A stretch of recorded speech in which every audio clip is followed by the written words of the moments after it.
Hello, greetings, and welcome to Silverstone Live. And welcome to those of you, gosh, we've got quite a few of you this early in the show. It's amazing. Must be me, can't be my guest. Anyway, hello, greetings, and welcome to Silverstone Live on Facebook with the recorded videos available on my YouTube channel immediately after the live show. This is the place, the only place for fashion, entertainment, food and drink, and so much more groovy stuff. Each week, as you know, I invite a guest to join me to discuss one of these topics. And post your thoughts and comments during this live show, not on YouTube, folks. YouTube is not live, but on this live show at 5:02 right now till 6 o'clock Eastern time in the United States. Below this live stream, and my guest will, for the next hour, address as many as your comments, your thoughts, and any questions you have during the next hour. I would like to, hi Rabina, you're always the first on the show. Thanks for being here. I hope things in Scotland are lovely. I would like to just, as always, thank those friends of mine who are totally responsible for helping me keep this show on the air, because they take care of the technical issues I have. So I'm just going to take a minute to thank them, and then we will be back and I will tell you all about today's guest, and then I will introduce her and we'll see a trailer from her film. Silverstone Live is powered by Experiment, King of Prussia, Pennsylvania, the Apple specialist for people who can't afford the Apple stores and who want a less frenzied experience. There's no wait time at Experiment, King of Prussia. They accept trade-ins and transfer data at no additional charge, and most repairs are finished in under 15 minutes, and they can add memory on the spot. Experiment, King of Prussia specializes in selling pre-owned Apple products, a full range, computers, iPhones, iPads, and accessories, making repairs, taking trade-ins, and selling software and system updates. And every purchase comes with a 12-month warranty. Silverstone Live is only live each week thanks to our studio equipment, care and support by my mates at Experiment, King of Prussia, Pennsylvania. Okay, so let me tell you about today's guest, and I want to tell you a fair bit about her and her film, because then we can get straight in and talk about it. But I want you to know a little about her and the film first. The two are intertwined.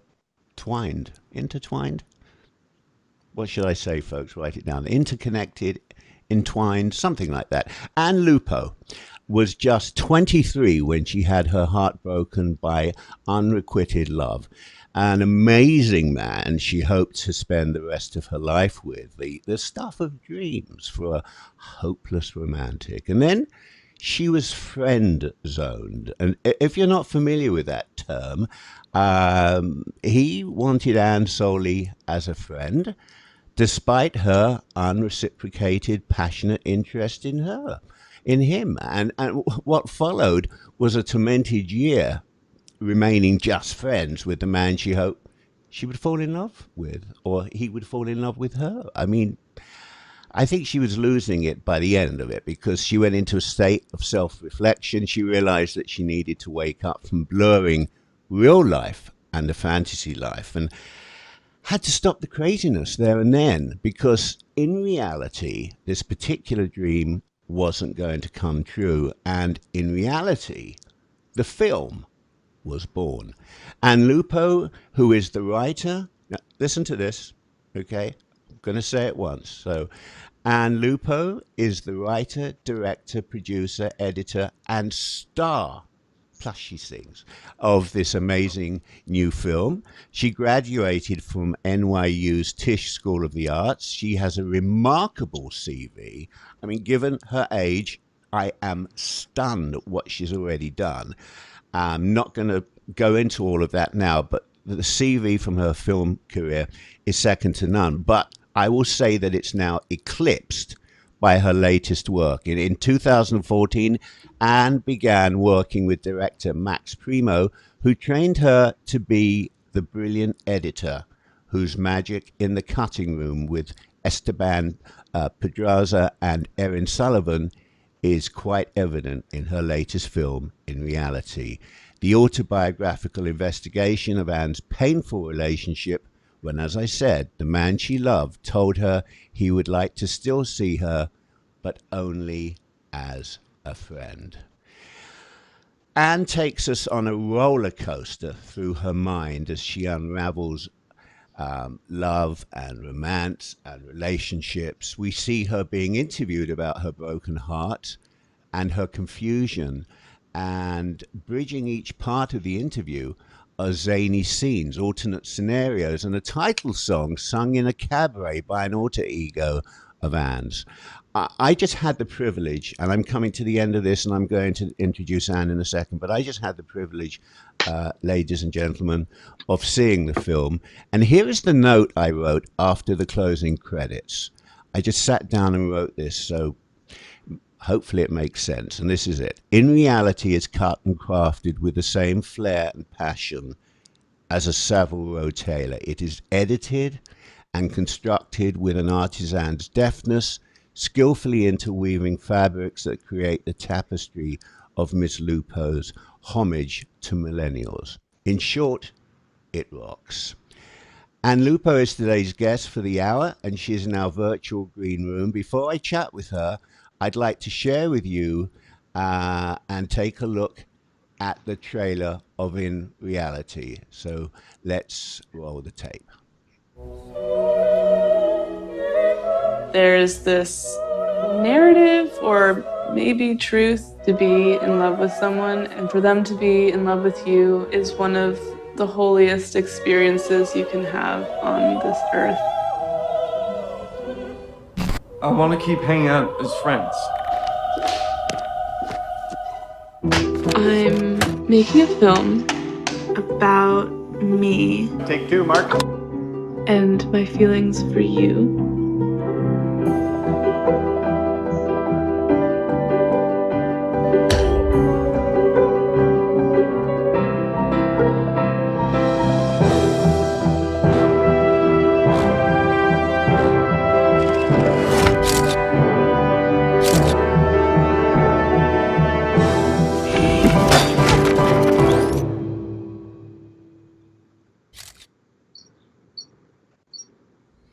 Let me just, there's a few messages here. Let me say hello to Ryan Dior. Hi, Ryan from London. Compatible, is that the word I was looking for? I'm not sure. Rabina, thanks for sharing the weather forecast with me. It's really important to me that what the weather's like in Scotland. But hey, I might go over there in the morning, stop in for a cup of tea. And who else? Who am I missing? I'll catch up with, and Shane Devine. Shane Devine. Hello, Shane. Anyway, ladies and gentlemen, you are now seeing on the screen, and I am pleased to welcome to Silverstone Live the wonderful, the amazing Ann Lupo. Hello, Ann. Hello. Hi. Thank you so much for that introduction. I'm blushing. I'm humbled. I really appreciate it. Thank you. Was it long enough, or should I have said more, do you think? Oh, no, I think that was perfect. That was just enough. Any more and I would be too embarrassed to come on the show. Let me just say, I like to get the important stuff right out of the way. Yeah. I think you're a bit of a nerd, and I mean this in the most loving way, because I've already told you off camera that I'm a nerd. But in my research, and you know I do a lot of research, I came across your interview with plant lover Janet Mavek. Oh my God. Oh my God, you're such a nerd. Do you still have your pet plant called Hornus gruncle in your kitchen? Oh, I don't, but he's actually in the custody of my best friend, and he's in Vermont. He's in a better place now. We moved him out of Brooklyn. He is a pigskin begonia, and he's just doing just fine. He's on he's on the screen with you in that photo. Really? Everyone can see how excited you are with him there. And I just had to mention that. Him. You're the only person I know that's actually named, you know, most people name cats and Yeah. ferrets, but you've named a plant, which is a bit. Yeah. And I also want to say something I said this morning Yeah. when we were doing the sound check and everything. I love your hair. I love the color. Thank I you. love the style. And I'm going to put a Thank picture you up so of much. the old Anne so Oh yeah. people can see the old Brunette Anne. Anne. There's the old Anne. Let's make it a bit smaller so we can fit it on. There's the old Anne. Look at that. And this is the new Both Anne. hands, both hands are very pretty, but the blonde Anne, I think, is pretty amazing.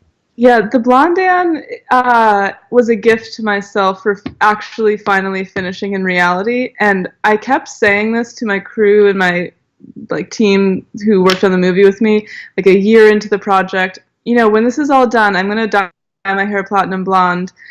And they were like, okay, whatever, like whatever you say. And then the movie just kept going, and it's been 4 years. And so finally this year, like it's finally done. We released it, and my birthday was coming up, my 28th birthday, and I was like, you know what?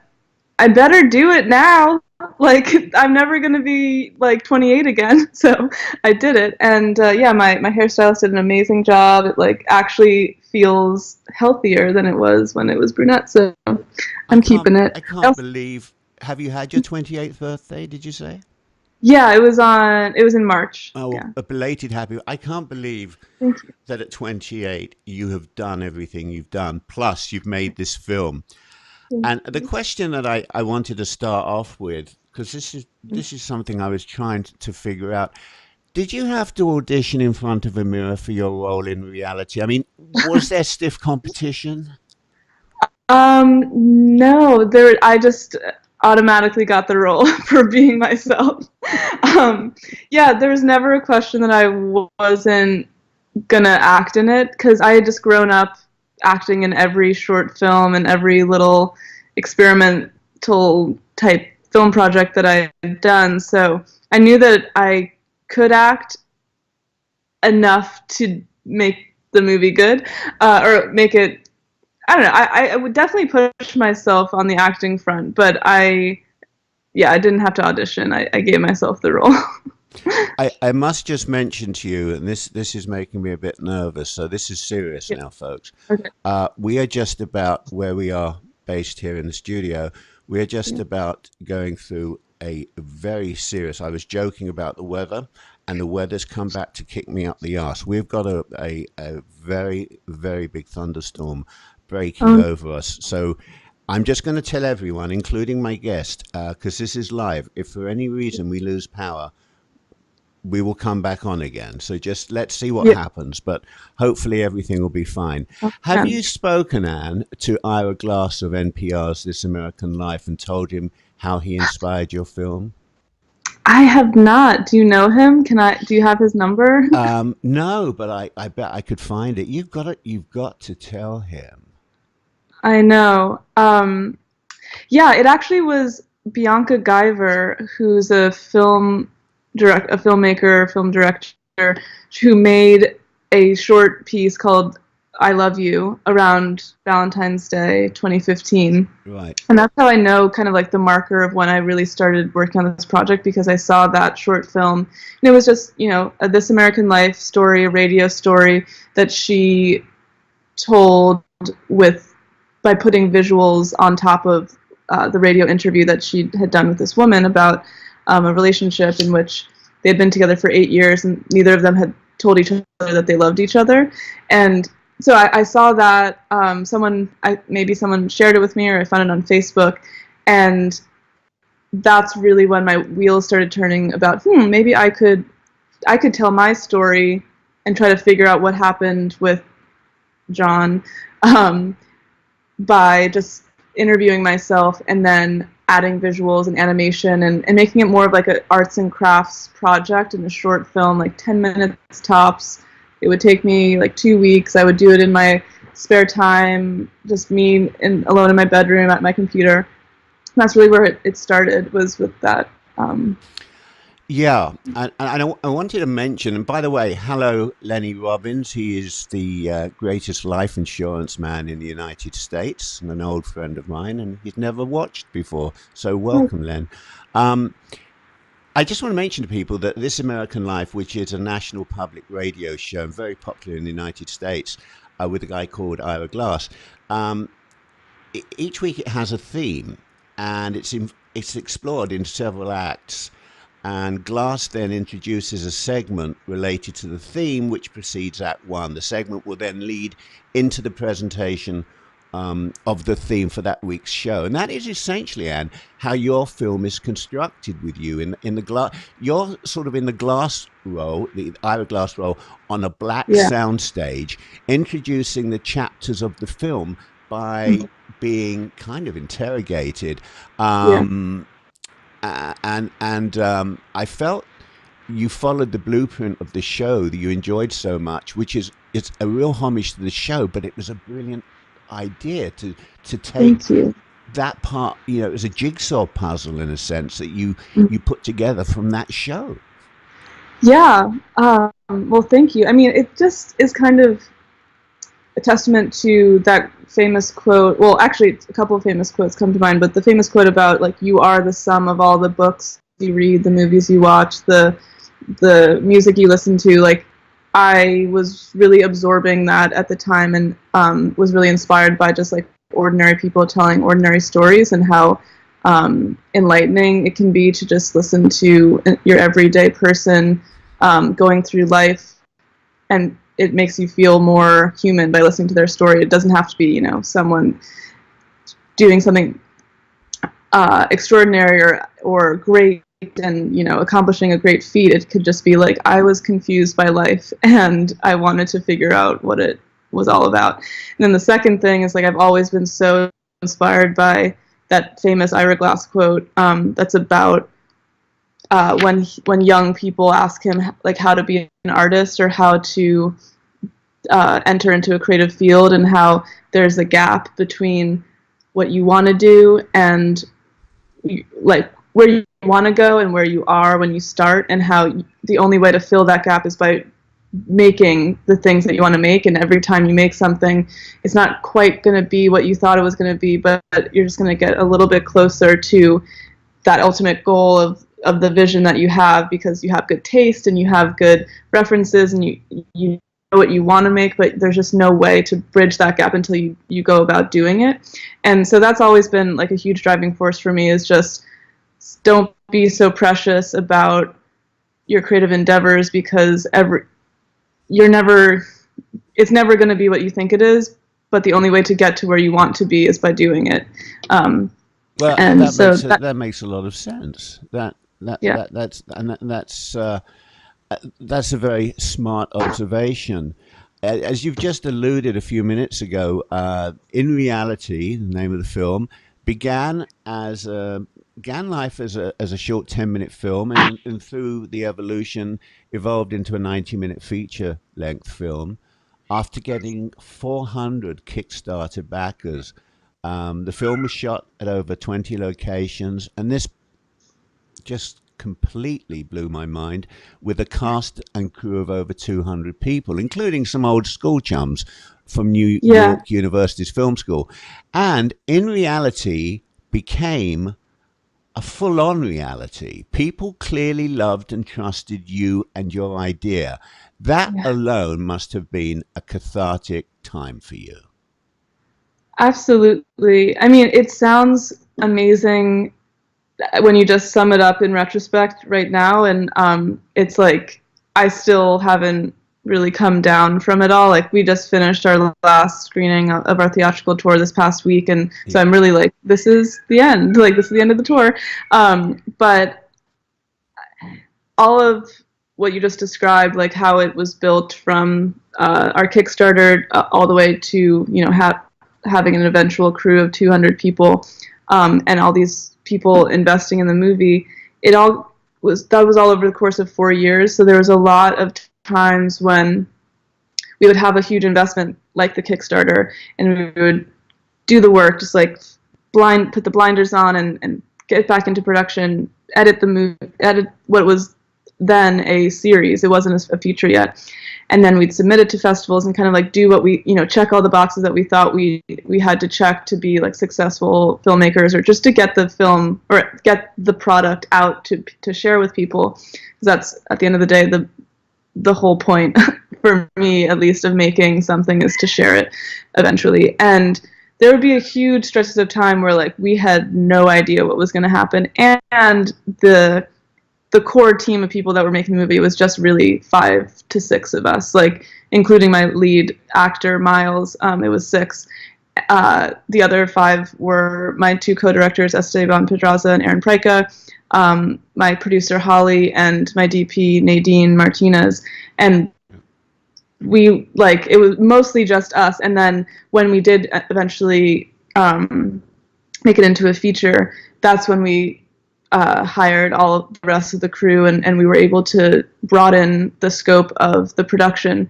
So yeah, it came in pieces, and like every time like a major landmark would happen, I would just be like overwhelmed with gratitude that anyone was showing interest in this, and that it had come so far from this tiny little idea that I had.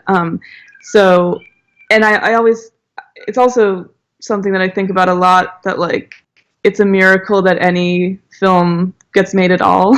There's so many obstacles that you run into, and so many no's before you get the yes, or you find the person that really understands what you're trying to do. And like unexpected things happen, like like you just never know what's going to happen. And you wore so many hats. I mean, you didn't have the role of a director, or the role of the lead actor, or the role of the editor or the producer. You had all of those roles. And the other thing, and I was going to mention it before, my God, you're just 28, for God's sake. I mean, this is a heck of a lot of experience you've thrown that you need to have before you do a film like this, and you pulled it off. So thank you. I tip my hat to you, if I can tip it, but thank you. But I wanted to mention something that I was thinking about. The rom-com films, romantic comedy films, we're used to seeing, going back, I don't know, to Doris Day and Rock Hudson, to When Harry Met Sally, and even the first of the online type films with this theme, which was You've Got Mail. They're pretty predictable for their respective eras, but in reality is definitely the first millennial rom-com where small talk and whispering sweet nothings are replaced with texts and tweets and emojis. Is this possible the root of what was your problem, the inspiration for the film, which was your problem, and causes today's relationship problems in general, this lack of communication between people? Interesting. I haven't had that question before, but I think finally a question you haven't been asked. Yes. I think overall, I'll answer that by going around first, and then I'll come to the wait a end. minute. Can we put that in the movie? Can you recut the movie and have me asking you that question, and then you can react to that, and then you can do a whole other segment? That would be perfect. We'll just add it, tack it on to the end. Do like the redux, the director's cut is like the movie, and then 2 more hours of interviews where I explain how I made the movie.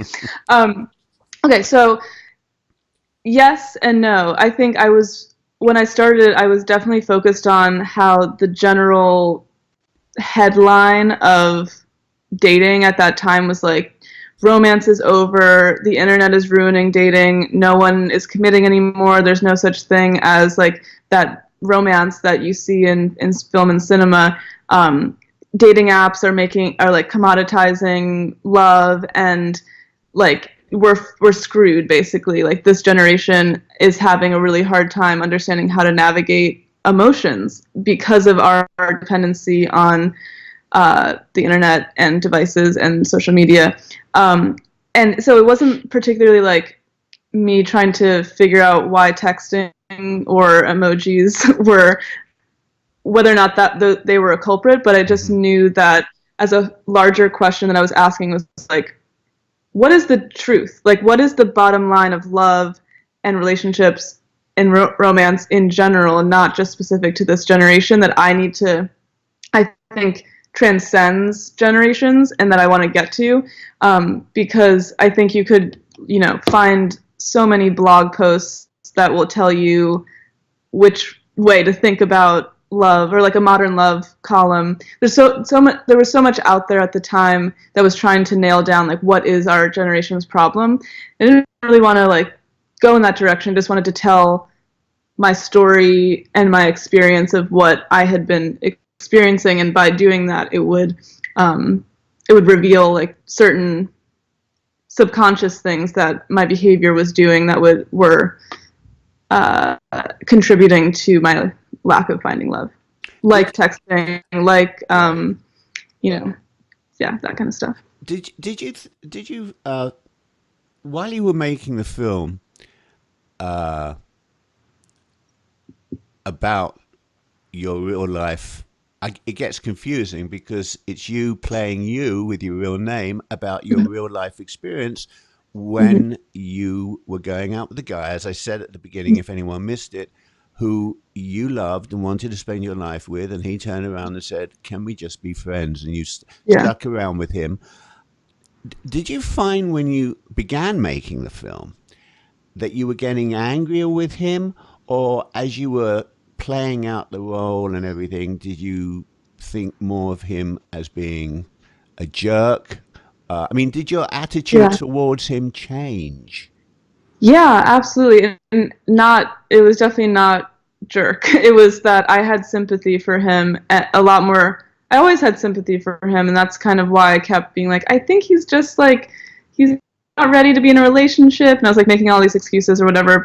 And like, it actually became so much less about him immediately as soon as I started changing my mind in the direction of like, let me heal myself, and like, let me figure out what I need to do for me to be better, and like, let me kind of forget about him, because it's his, like, I can't control him, and I can control me, and I want to feel better about myself, and I want to feel better about relationships in general. So it became very quickly less about him and more about me. But then over time, as I continued to analyze some of the scenes and like think back on what had happened, just had a lot of empathy for him and myself, like my younger version of myself, for just not knowing what we didn't know, like not quite understanding how our behavior was affecting each other, and how he, like, I don't think of him as a jerk, and I think he's a very nice person. That's why we were really close friends,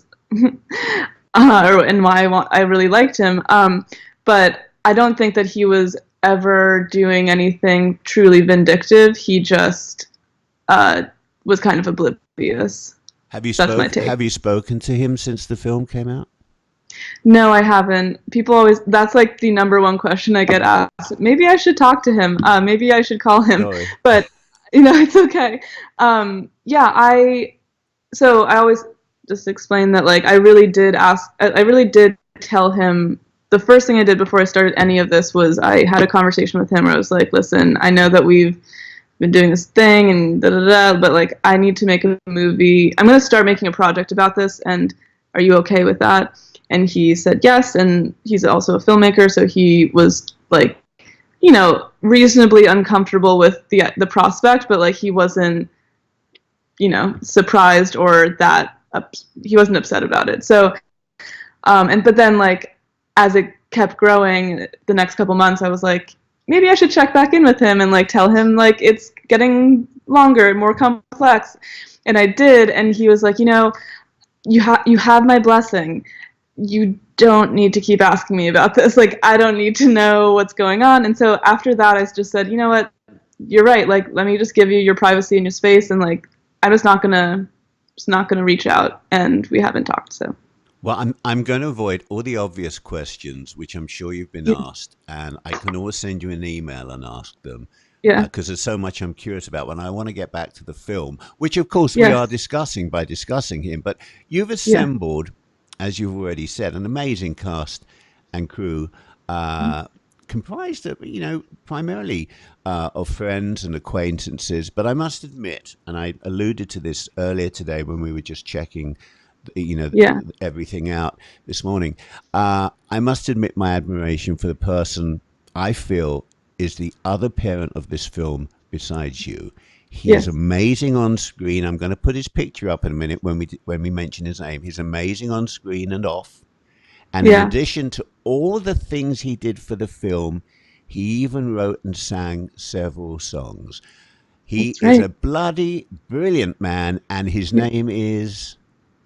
Esteban Pedraza. There he is, folks, and he looks so different to what he Yeah. looks like in real life. I've got a picture. Yeah. You can't see this.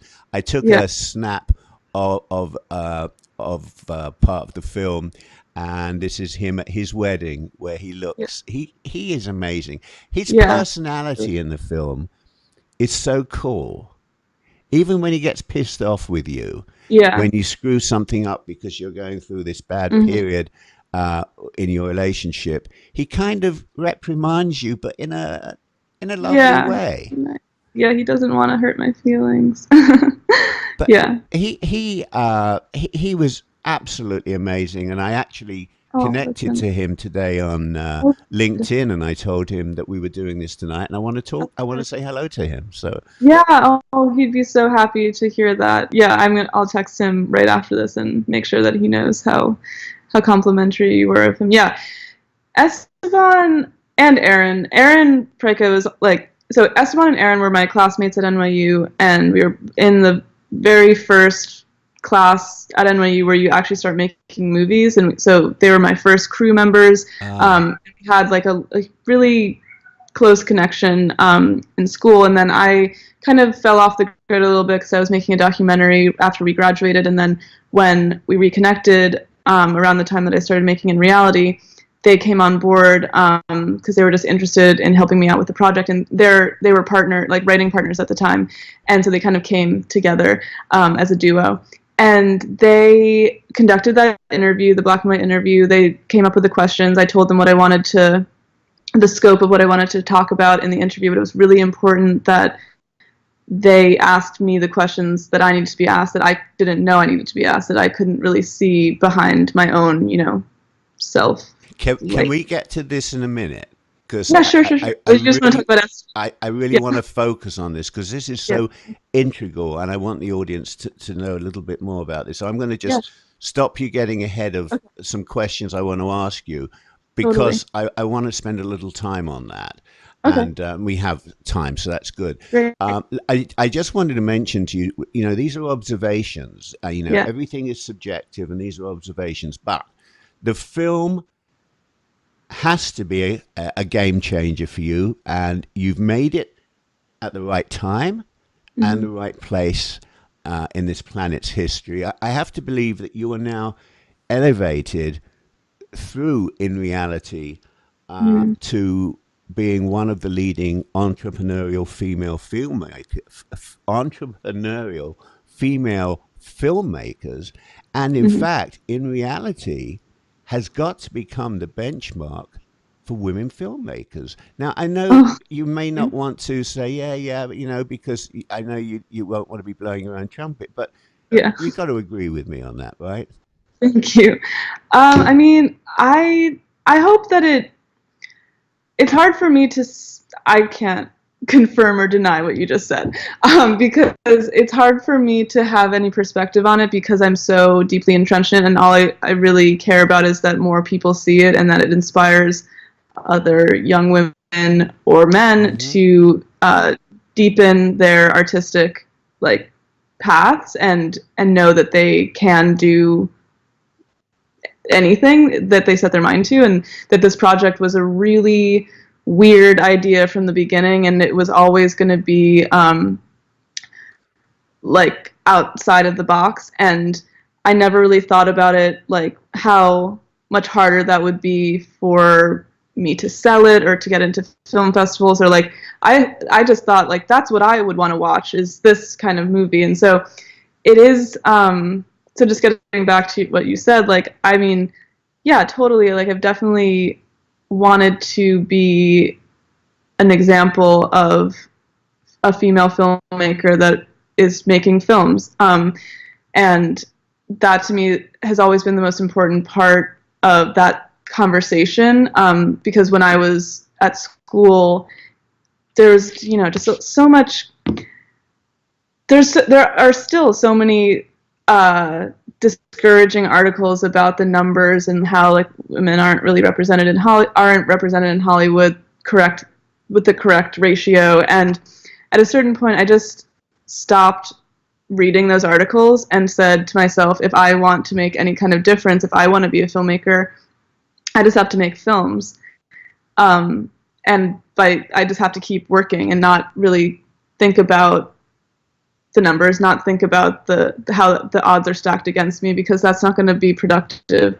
What's cool now is that there are so many great filmmakers having amazing directorial debuts, like getting really great press and being programmed properly at film festivals. And so I continue to look up and think I am actually one of many right now. And if you're paying attention, if like not you, but if someone is paying attention to the larger independent film landscape and not simply the big releases that are occurring, there really is so much going on with female filmmakers right now. So I'm like very proud to be one of them.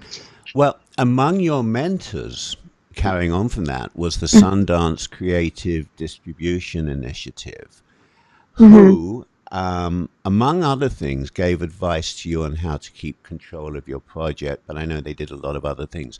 The Sundance Creative Distribution Initiative and Women in Film have come together with a program called Reframe to balance the gender inequality in the film world. Were you involved, or are you involved in any way with Reframe? No, we're actually not. But I think they have some kind of distinguishing like logo that you can put on your film's poster to identify that this was a female-led production, like with majority. Oh. So like we qualify for that, but we have not received any like anything officially through Reframe. Can you charge them $100,000 for putting that logo on the screen? Sure. Then you can have the logo everywhere. You can walk around carrying it. Yeah. A guest who was on my podcast a while back, and a really wonderful actress, is Jill Eikenberry, who's known to millions for the hit TV series LA Law. She has a cameo role in your film as your aunt. How did the casting come about? How do you know her? Yeah, well, it actually came about very funnily enough. She was a friend of my producer Holly's mom, and they do yoga together.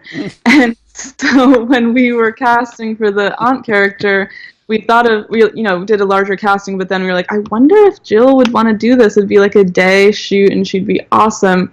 And she was totally game, and she's been so supportive, and I love that scene so much, because like that was a shot very early on in our production, and I still was mainly just working with, aside from Miles, like friends who we were calling in favors for as actors, and she was like, working with her, I was like, holy shit, I need to step it up. Like, I need to really act and direct in this scene. And I think she's awesome. And like, we had a really beautiful phone call a couple weeks ago where she finally saw the movie like in its entirety after so long. Like, that scene was shot with her probably in 2016. And she finally saw it and called me, and she was telling me how she's doing a one-woman show right now, and how much courage it takes, and how much it's been taking her to be as vulnerable as she's being finally at this stage in her career, and how seeing in reality, it was like so inspiring for her as well. And I was just like, oh my God, I'm so humbled. Like, I can't believe you're saying this. She is so lovely. I'd spent time with her and her husband, who was her husband on in the TV series. They were doing a performance together. And if you speak to her, do send her my love, because I will. I don't think she wanted to originally talk to me, and I was talking to her husband, whose name I've just forgotten. It'll come to me. Does anyone know who Jill Eikenberry's husband is? I could look it up, but I'm not going to do it. His last name is Tucker. Oh yeah, Tucker. Michael Tucker. Jill and Michael. Yeah, Michael. Anyway, I started talking to him like we are, and she's standing at the side of the room, and the next thing, she's pushed him out the way basically, and she's talking to me because she's loving it. And she was. I must say, the end of her scene. I'm not going to give anything away, but that last. What you had her do at the end of the scene when she kicked you out, we won't tell them. The timing was so good. I mean, it was like so perfect. Like, you know, I don't want to give this away, but that's one of my favorite moments of just like, what's it called? Physical comedy. She does. It showed her comedy. You know, straight actors and actresses. Well, I still define actors and actresses. I like this separation. Are great at suddenly doing a flourish of comedy. Yeah. Now let's get back to what you were going to say, which I rudely interrupted, but I wanted to get to this and spend a bit of time with it. In reality, is a film about you, Anne, being played in the film by you, Anne, being asked very pointed questions about both you in character, which is in a sense you in reality, and the painful relationship that you encountered. You've already said these questions were unscripted. You didn't know what you were going to be asked off camera by the wonderful Esteban, who we've already spoken about. Yeah. Now on camera. Sorry? And Aaron Pryka. And Aaron, right. Yeah. You clearly struggle with the answers and share the experience with the audience. And I know the uncut interview ran to about 4 hours. Either you are a very brave lady or an incredibly crazy person to do something like that. I mean, that must have been one of the most painful things that anyone's ever witnessed on film. Yeah, it was pretty intense. Yeah. I didn't quite know what I was getting myself into. Like, I guess I don't know. In a way I did, but then I totally didn't. I did not understand how hard that was going to be to maintain that level of vulnerability. Like, I knew that I wanted to tell the story from my own heart and my like real like authentic self. I did not want to script I didn't want to script my interview answers. I wanted it to be completely off the cuff. Like, whatever they wanted to ask me, I would answer. I'm an open book.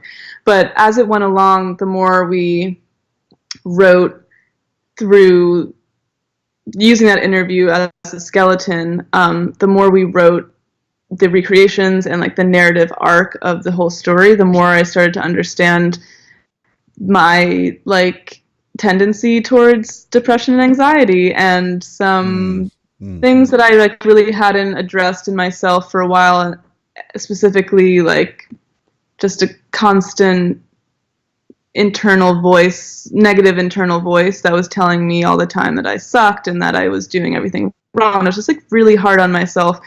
And I didn't realize that until we started making this movie. And so like kind of midway through the production, right before, and like Esteban and Aaron were there to reflect back to me what they were seeing. And so sometimes I would be like, wait, what are you saying? Like, what do you mean? And I was like, is this a note for like me or the movie? Like, which one? Yeah. And so it was really hard to distinguish between that, being told certain things that maybe were uncomfortable to hear. But I also trusted them so much because they were just so dedicated to this project and like stuck with it the whole way through, and I couldn't have done it with anyone else. Like, these were the most it was the most involved and most intimate working relationship I think I can ever imagine working in. And then I started to understand like why film productions have this hierarchy and like also do like fictionalize things, because it makes it a lot easier to actually get the work of the movie done. So there was a lot of emotional roadblocks that I had to break through, and then at a certain point, kind of midway through, right before we were going to turn it into a feature, right before we got the opportunity to turn it into a feature from Super Deluxe, this company, and the executive there at Winnie Kemp, I was just like totally tapped out and really depressed and did not want to continue working on this at all. I was like, I can't believe, like, I'm hurting myself by continuing to like make fun of myself. Like, I don't like the kind of typical like stand-up comedy where you're self-deprecating and you're just like making your pain a joke. I just was like, I can't do this anymore. It's not helping. But then this opportunity came along, and weirdly, I had to make that decision in 24 hours. I don't know why. It was just like a really stressful, like, you have to decide today whether or not you're going to continue like going down this path for the next year or two. And I ultimately, with a lot of people helping me make this decision, including Livia Kramer from Sarah Jessica Parker's production company, who are also mentors and advisors of ours throughout the process. I ultimately decided, yes, I would continue because the movie needed more, and I wanted to complete the full vision of what I had set out to do. And I knew that what we had, it was fine, it was done, but it wasn't done. And like, I didn't feel done, and if I didn't feel good about it, then it means that the film wasn't done, because like the whole point of the film was to heal and to grow and to like really complete my whole like sense of self-empowerment. And so I said, okay, like, we're going back in, and I get this, like, let me change this in my mind. Let's not think of it as like we're going to continue to chip away at Anne. I'm going to take control and make it safe for myself. I'm going to get a therapist. I'm going to like write this the way that I needed to write it, so that I can complete what I need it to be. And I get this opportunity to make it better. I'm going to reshoot stuff. We're going to cast new amazing actors, like in addition to the amazing actors that we already had. That's where Kimiko Glenn's character came in, and a couple of the really amazing performances from the ensemble cast, like Lauren E. Banks, who plays Rachel, the sister of Adrian, and the poet guy, like all these little accents that we were able to bring in. It was really like bringing it back to, okay, I'm now stepping into myself as a filmmaker, and this is a professional production. I'm going to cast the right actors, I'm going to get the right crew, and we're going to finish this movie the right way. Which you did. I mean, you got an amazing cast of throughout. I shouldn't just say the actors. I mean, the entire company that you put together was brilliant. But I just want to go back to something here. You are very cruel and unkind to yourself in the film, especially when you play a dating game show host who appears several times, which is your alter ego, and this host berates you for being single, pointing out all the imperfections that they see in you. This part of the film, and I told you earlier today before we came on the air here, aspects of this upset me, because I hoped during the period of the film, and I hope now, that it isn't truly how you see or saw yourself, or if you think that those imperfections, you honestly think those imperfections were the reason that your love wasn't reciprocated. I want you to say it wasn't, because it hurts me to think that you did. Did you really feel it is the reason that you put them in the film, pointing out what this other person saw as your imperfections? You blamed yourself that those were the reason you didn't have this relationship? Yeah, Phew. totally. And I told you earlier, like, thank goodness I went on this journey. I sent myself on this journey because that ship has totally sailed. Like, I've canceled that game show. It's no longer the way that I think, Yeah. talk to myself anymore. Therapy obviously helps to just like really, speak to a professional person about this and how to just reframe things in your mind. But the thing that is sad too, in addition to just my specific, self-esteem thoughts at that time, is that like so many young women and men, but I'm just going to say young women for right now, deal with that stuff in a very private way that I didn't know that that was how negative I was being to myself. It was just my normal internal monologue. Um, I think, whatever, you could blame beauty magazines, the um, unfair representation of beauty in media, or whatever you want to say. But like, I think it was, I don't think it's that uncommon that young women think of themselves as like they need to fix certain things about themselves to deserve love. I mean, in retrospect, it's extremely superficial, and that's what ultimately the movie helped me find, is that you deserve love no matter what. Your physical being is not a representation of your attractiveness as a human. You deserve love intrinsically, and there's nothing you can fix about yourself that will make you more attractive except being kinder to yourself. Yeah. And that's what I needed to do. So Whew. I'll move on from that. yeah.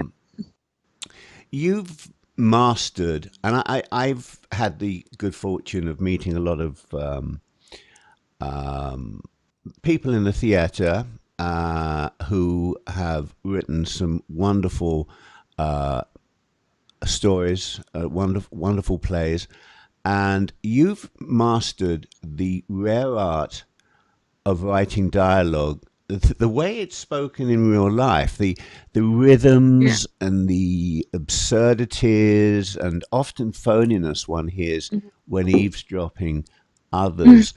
And at times, watching the film, at times it, and I did not only watch the film, but then I played back some scenes that I thought were extraordinary. I wanted to just double check a few things, but Yeah. definitely at times it seemed to me you gave the actors freedom to improvise. Was it just totally brilliant dialogue, or was there some improvisation?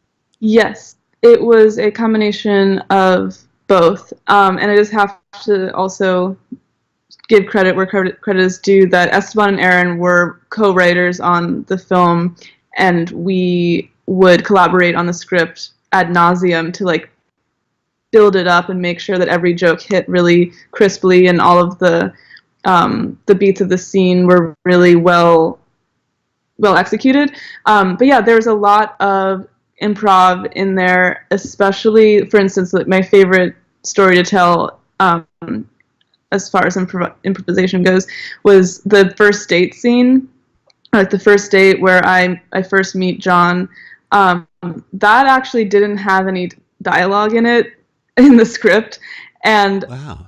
I like called Miles, my actor who plays John, on the way to set, and I was like, Miles, I think we're just gonna do like a little bit of improv, like just to show that we're talking. Like, do you want to come up with a few things that we could talk about? Like, we could talk about, and I listed out a few topics of conversation. He was like, yeah, sure. Like, I mean, that sounds great.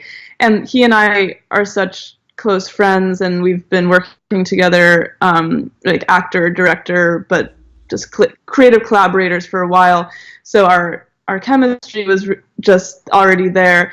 And yeah, all of that dialogue that like makes that scene so, you know, spicy, was It was completely improvised. it was And amazing, folks. That yeah. is an amazing scene, and in fact, I believe I have a behind the scenes. Let me see. I think I have a behind the scenes restaurant photo, which is, yeah, here's a photograph of you, of the Oh, two yeah. of you. You're kind of making a silly face at the camera. You Yeah. must know the photo. You've got the whole crew Yes. Yes. there. And Yeah. that's a behind the scenes shot. I knew I'd use this photo at some point in the Yeah. show. Yeah. That's the We've scene. got a few minutes. Do you have an extra 5 minutes if we need it? Yeah. Of Because course. I Yeah. have a couple more things and I want Yeah. to show some more video to Go those for it. people. I'm not Yeah. sure if people have stopped commenting, or recently there was an issue with Facebook where we weren't getting the feed. So if you are commenting, folks, and I'm not mentioning your comments, forgive me. On the other hand, if somebody just wants to say, hey, we're still awake, that would be great, because normally we're getting a lot of feedback, although you may be enthralled Yeah. with the conversation that you don't want to stop. Yeah. So stop us. Yeah. I actually read something that you said, which really was an in reality moment for me. Quote, being a film buff and being a filmmaker who's watched movies all my life, the main source of information I have about life is movies. Thanks, Rabina. Thanks. So I know you're still there. So the main source of information I have about movies is the main source of information I have about life is movies. End of quote. And now, of course, we can add social media to that. So besides your film helping you work out your relationship issues, you are at the same time helping your generation understand their own issues vicariously and educationally through this film. Were you Yeah. aware of that when you were making it, or were you aware of it when you made it? I like to say, like, I was not quite aware of that when I was making it. I did want it to. It was mainly selfishly to understand a question that I had for myself that I couldn't understand, but I also knew from the art that I most identify with and the things that I've seen that have inspired me the most are always a very specific question that an individual is asking themselves, that they are kind of bringing other people in to share in that discovery. And so I knew that was going to, if I was as specific as I could be with my own journey, that would be the most universal that I could be at the same time. But I also like to think that I made the movie that I wish I could have seen at that time to show me that I wasn't crazy and that I was valid, and I was not alone in my insecurities or my unrequited love, and the struggle, like the challenges that I was going through are pretty, like everyone, almost everyone every audience that we show in the movie to, someone comes up to me and they're like, that's happened to me last night, or I'm a 40-year-old man and I'm still dealing with this. Like, it's no different from the experience that I had. It's not just a 23-year-old woman either. It's, everyone goes through stuff like that. So Yeah. yeah. I mean, I was so pleasantly amazed at the incredible reviews this film has had from major publications, major film critics, and also what you just said is exactly why there's such an incredibly positive vibe going around about the film. I mean, there's a buzz going around about this film, and I know that part of being an independent filmmaker, maybe it's not part of it, but you certainly, and a few other people who are as passionate with their films as you are, you actually go around as the ambassador for your film from city to city. And that's where the buzz is also, because you're doing Q&As and things like that. Yeah. At the end of the film, Yeah. the reality of life seems to finally sink in. And you're given a pep talk by a cabaret singer. Uh-huh. Surprise, surprise, played by you. Yes. I would like to, you've given me permission to do this, so I am going to roll that tape for our audience. I think they've waited long enough to see another tape here. So this is the In Reality cabaret song, I'm calling it. Yes. In reality, reality's a fickle thing that tends to happen in between all that we do and that we dream. Don't ever let it bring you down or convince you to your dreams. So now you risk a lot when you believe, but more if you don't try. In reality, the love you have is all you need, and it's a coursing river. It's an endless sea. Don't hold it back. You will break free. It's time you started listening to the best girl in you. That's me. And I say, move on. You want love, like real love, cosmic love, ground shaking, earth quaking, fantastic, orgasmic. Paul Newman, eat your heart out. Oh baby, it's out there, let me tell you. But what's really more important is this.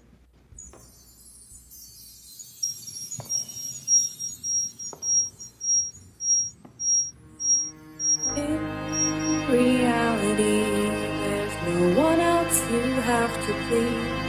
No one is more you than you, and I am you, and you are me. Don't hold it back. You will break free. What you want, you already have. In reality.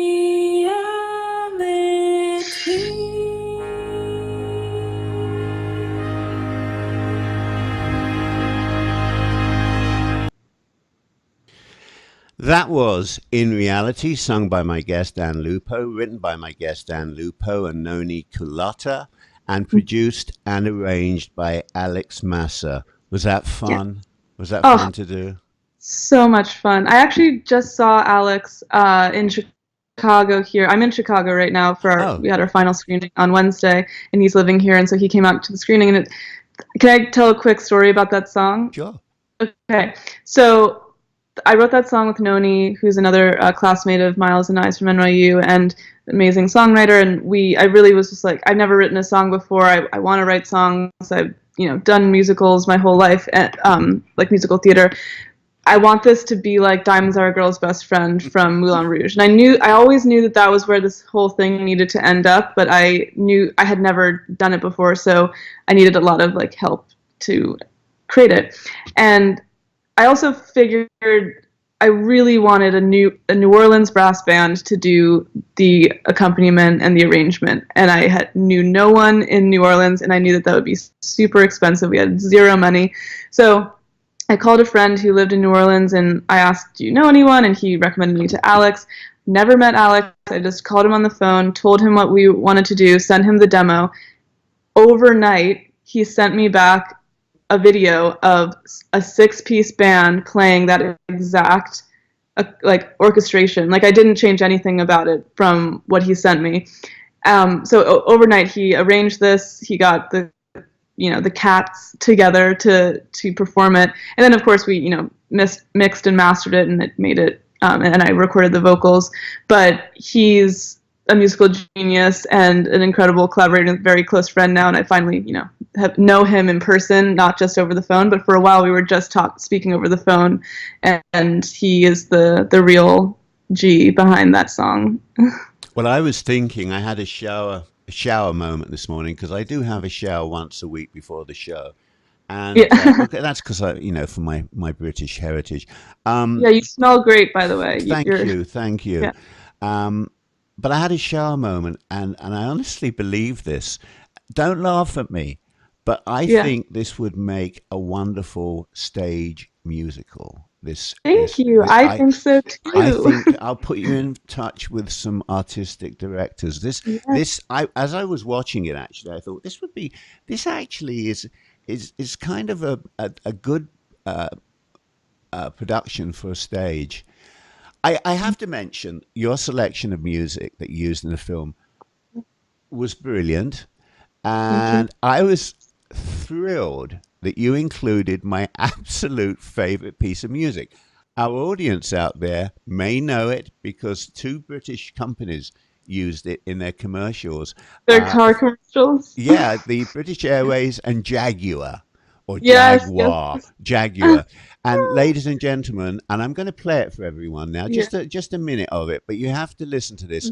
This is the Flower Duet composed by Delibes. So let's have a quick listen to the Flower Duet, because I know you all know this, and I know you all love it, and it's fabulous, and it's in the film.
Well, that was an extract of the Flower Duet composed by Leo Delibes, or Delibes, and that cover was was him himself from the cover of the album I'd taken that from.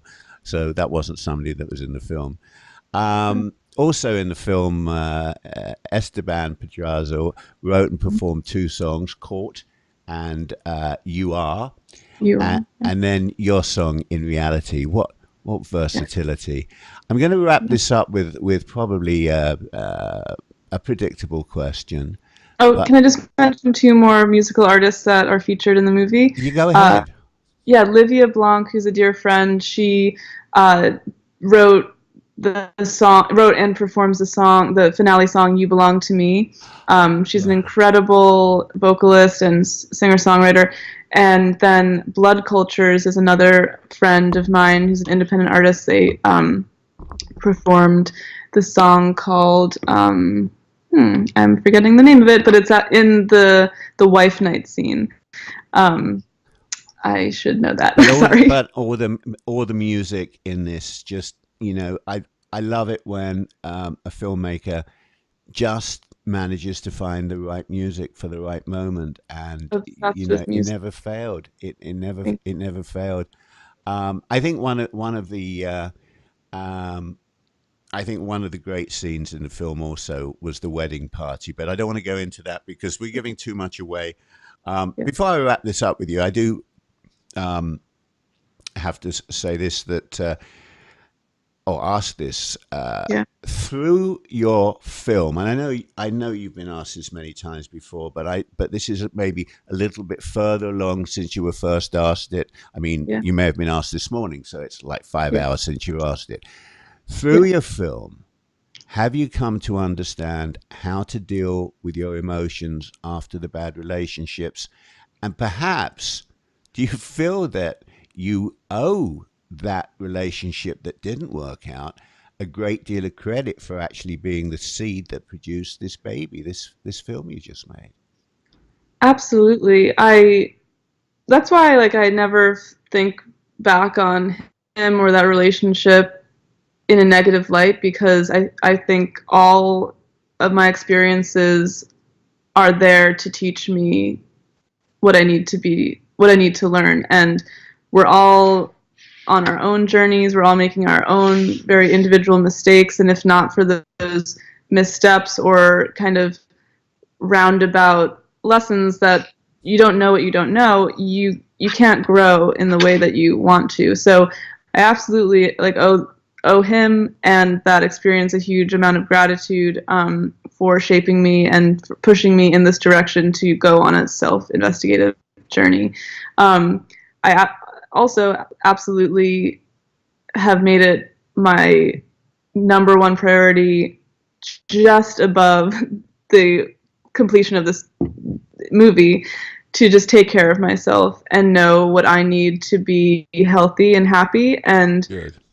and not let, you know, the silly deadlines or like false urgency of like sprinting towards some kind of deadline or end goal of success or whatever determine my day-to-day health and function. Like, there's nothing more important to me than being healthy and like honoring my relationships and honoring myself. And by doing that, I ultimately, of course, make better work and better decisions because I'm in a place where I can think clearly. I also would like to report that I am very much in love and I am so happy. And I think it's the